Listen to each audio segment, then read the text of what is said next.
اعوذ باللہ من الشیطان الرجیم، بسم اللہ الرحمن الرحیم۔ اب جو آیت آ رہی ہے وہ پھر عظیم ترین آیات میں سے قرآن مجید کی۔ یا ایھا الذین آمنوا کونوا قوامین بالقسط شہداء للہ ولو علی انفسکم او الوالدین والاقربین ان یکن غنیا او فقیرا فاللہ اولی بہما ولا تتبعوا الہوی ان تعدلوا وان تلووا او تعرضوا فان اللہ کان بما تعملون خبیرا۔ اے اہل ایمان، کھڑے ہو جاؤ عدل کو قائم کرنے کے لیے پوری قوت کے ساتھ۔ سورہ آل عمران میں ہم نے کیا پڑھا تھا؟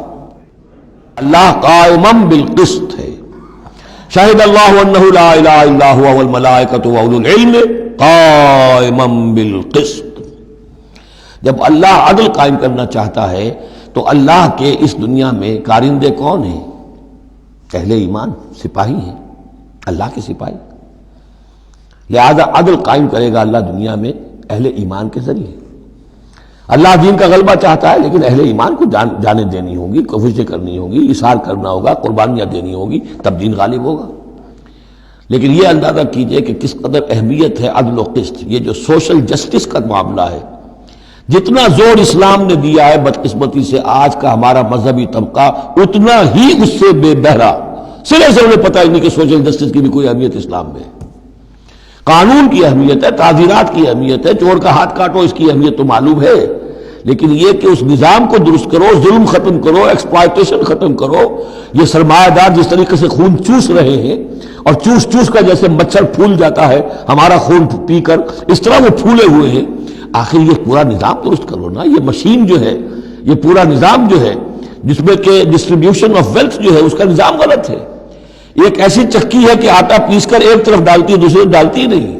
ایک طرف بھوک ہے، کاد الفقر و یکون کفرا، یہ فقر جو ہے یہ تو کفر تک انسان کو پہنچا دیتا ہے۔ پہلے وہ نظام قائم کرو جس میں عدل ہو، جس میں ضمانت دی گئی ہو کہ ہر شخص کی، ہر شہری کی بنیادی ضروریات کی کفالت ہے، جو نظام خلافت کے اندر ہے۔ پھر کوئی چوری کرے تو ہاتھ کاٹو، ضرور کاٹو، لیکن یہ ہے کہ قانون تو ہمیں معلوم ہے۔ بحالات موجودہ آپ وہ قانون نافذ کر دیجئے، فائدہ ہوگا حرام خوروں کو، بلیک مارکیٹیوں کو، جنہوں نے کہ حرام خوری سے دولت جمع کی ہوئی ہے۔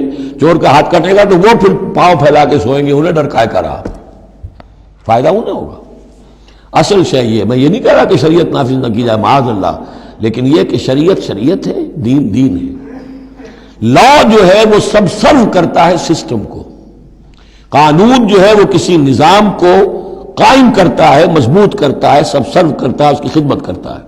جو سسٹم ہے نظام دین کا، اس کو قائم کرو، اور پھر اس کو قائم رکھنے کے لیے، اسے کنسولیڈیٹ کرنے کے لیے، اسے چلانے کے لیے، اسے مستقل کرنے کے لیے قانون نافذ کرو۔ یہ ہے جو کہ اصول ہے۔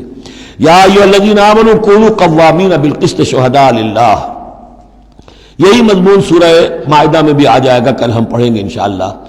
صرف یہ کہ اس میں ترتیب بدل گئی ہے، یا ایھا الذین آمنوا کونوا قوامین للہ شہداء بالقسط، بس اتنا فرق ہے۔ لیکن اس میں اشارہ ہو گیا کہ اللہ اور قسط گویا کہ مترادف الفاظ ہیں۔ گواہ بن جاؤ اللہ کے یا گواہ بن جاؤ قسط کے، کھڑے ہو جاؤ اللہ کے لیے یا کھڑے ہو جاؤ انصاف کے لیے۔ معلوم ہوا اللہ اور قسط یہ مترادف ہیں۔ یا ایھا الذین آمنوا کونوا قوامین بالقسط شہداء للہ ولو علی انفسکم، خواہ یہ انصاف کی بات تمہارے اپنے خلاف جا رہی ہو، او الوالدین یا تمہارے والدین کے خلاف جا رہی ہو، والاقربین خواہ تمہارے قرابت داروں کے خلاف جا رہی ہو۔ تمہارا تعلق عدل کے ساتھ، انصاف کے ساتھ، قسط کے ساتھ ہے، رشتہ داری کے ساتھ نہیں۔ ان یکن غنیا او فقیرا، ایک چور دروازہ یہ ہوتا ہے تو خیر حق تو اس کا نہیں بنتا ہے، لیکن یہ غریب ہے، چلو میں اس کے حق میں فیصلہ کر دوں۔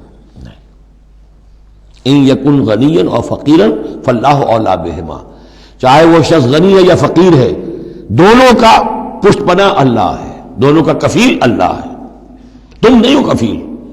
تمہیں فیصلہ کرنا ہے جو صحیح ہے، جو عدل پر ہے، جو انصاف پر ہے، وہ فیصلہ کرنا ہے، کسی کی جانبداری نہیں۔ وہ جانبداری نہ باپ کی کرنی ہے، نہ ماں کی کرنی ہے، نہ بھائی کی کرنی ہے، نہ خود اپنی کرنی ہے۔ یا ایھا الذین آمنوا کونوا قوامین بالقسط شہداء للہ، اللہ کے گواہ بن کر کھڑے ہو جاؤ اللہ کے حق میں۔ دیکھیے شہادت اعلیٰ، لوگوں پر گواہی، اور شہادت للہ، اللہ کے لیے گواہی. یہوہاز وٹنسز، اللہ کے گواہ. یہ تو ہمیں ہونا چاہیے، اللہ کے گواہ بن کر کھڑے ہو جائیں.